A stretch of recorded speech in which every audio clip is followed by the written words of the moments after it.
Good day, everyone. I am Rosemary de Guzman, and I'm going to discuss about the changes of state and as an introduction to different phase changes of matter. Have you ever wondered why ice turns into puddle on a sweltering day? Keep watching and you will find out. On Earth, materials exist in one of three main states of matter. It can be solid, liquid, or gas. Materials can change between these states. When a state change occurs, a substance properties will also change. However, if a state change is reversed, the substance will recover the properties it had to begin with. So, kagaya sa example dito, meron tayong ice which is solid and paddle which is a liquid. So, yung ice, nung nagkaroon ng presence of heat, nag-turn siya into a paddle. Paddle is a bodies of water. So, after that, nung nagkaroon naman ng presence of ng malamig, yung paddle which is in liquid, nag-turns back siya into ice. So, parang ito yung sinasabi na when state change occurs, a substance properties will also change. However, if the state change is reverse, kapag nagbaliktad sila, the substance will recover the properties kung ano siya nung umpisa siya. So, nung nagkaroon ng presence ng malamig, bumalik siya sa pagiging solid. So, matter can transition between the three states when heated or cooled. Do you know the difference between evaporation and boiling? Both are when a substance transforms from a liquid to a gas. So think of a boiling pan of water. All of the water bubbles, like this one in the picture. This is because all of the particles have enough energy to become gaseous. So, ano yung nagkakos ng enough energy na yon? Ang nagkakos ng enough energy na yon is yung fire. So, meron tayong presence of heat. Yung fire, ito yung nagkakos para magkaroon ng enough energy yung particles to become gaseous. So, another one is the evaporation. The water standing in a pan that is not being heated by anything other than the environment can also turn into a gas. This is called evaporation. So, kahit wala siyang presence ng fire, meron naman siyang presence ng heat coming from the environment. So, nagte-turn pa rin siya, nag-change pa rin yung liquid into a gas. So, this is, evaporation and boiling is both are type of vaporization. So, dahil, sabi din dito, sa evaporation, only the particles at the surface have enough energy to change from liquid to a gas. Sabi sa evaporation, yung nasa taas lang niya ang may enough energy para mag-change from liquid to a gas.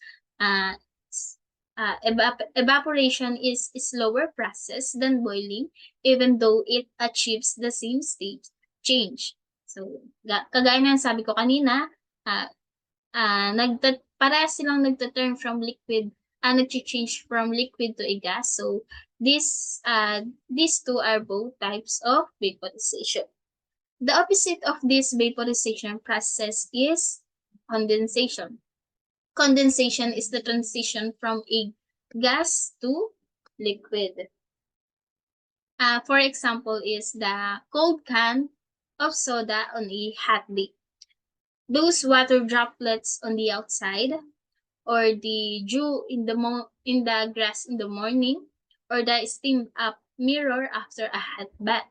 Kagaya dito, for example, after nyo maligo sa umaga, kunwari may heater kayo, after nyo maligo sa umaga, so, tas pag titingin kayo sa salamin, di ba, mapapansin nyo na parang yung salamin, parang lumabo siya. It is also an example of condensation. Another example is the clouds in the sky or a foggy windscreen on a car. These are all example of condensation. Water vapor in the air has cooled down to form liquid droplets of water. Now let's think about the transition between solids and liquids, so melting and freezing. Think of the Arctic ice. In the summer, when air temperature are warmer, more heat energy is absorbed by the ice. This causes bonds to break between the ice water molecules and the ice starts to melt. The solid ice becomes liquid water, but in the winter, the air temperature are colder and so seawater freezes and the ice starts to form again.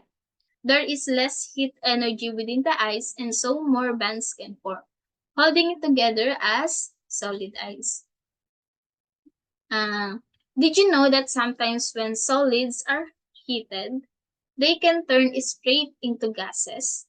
This is called sublimation. Sublimation is the solid changes directly into gas. Dito may presence tayo ng heat, so heat is added. This is only demonstrated by particular materials such as solid carbon dioxide or cold dry and also cold dry ice. When subjected to a certain pressure, it will turn straight into a gaseous carbon dioxide. Liquid carbon dioxide does exist, but it only occurs under very high pressure. Similarly, gases can turn straight into solids when cooled. This is called, kabaligtaran ng sublimation is deposition. Deposition is the gas changes into solid naman. Dito naman, heat is removed. So walang presence ng heat. To summarize, let's answer this one. So, if the change of state is from solid to gas, it is called sublimation, wherein heat is added. Next one is if the change of state is from gas to solid, it is called deposition, where heat is removed. If the change of state is gas to solid, it is called condensation. If the change of state is from a liquid to a gas, it is called evaporation. And when the change of state is from solid turns into liquid, it is called melting. And for the last one, if the change of state is from liquid to solid, it is called freezing. Our final thing to discover is that when a material change, if a material changes states, the mass stays the same. The density changes, so the mass per unit volume. But the mass does not change. So tandaan natin, kahit magbago siya ng substance or kahit magbago siya ng substance niya or maging solid to liquid man siya, hindi magbabago ang mass. So, for example, our glass of nice cold water weighs the same whether the ice is solid or when the ice has melted. For example, the way of cup full of ice cube is equal to the weight of a cup full of water. So there we have the changes of state. Just remember that the mass stays the same whatever the state.